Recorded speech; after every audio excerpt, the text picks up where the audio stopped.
Il est évident que les esprits critiques sont destructeurs, détruisant à la fois celui qui reçoit et celui qui émet les critiques. Galates 5, 14, 15. Car toute la loi est accomplie dans une seule parole. Tu aimeras ton prochain comme toi-même. Mais si vous mordez et vous dévorez les uns les autres, prenez garde de vous laisser détruire les uns pour les autres.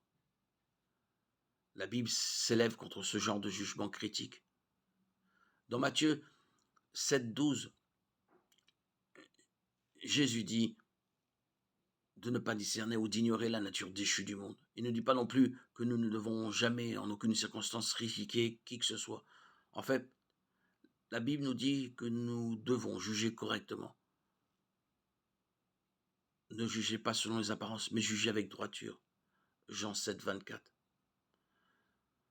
Cependant, nous ne devons pas critiquer avec une intention malveillante, par orgueil ou par suffisance.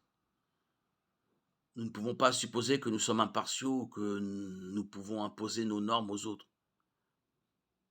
Les humains ont un cœur naturellement trompeur.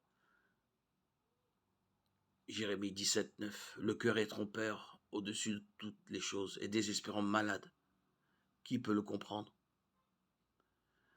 Cela permet des angles morts et des comparaisons inappropriées. Seul Dieu peut juger avec une précision parfaite. Hébreux 4, 12.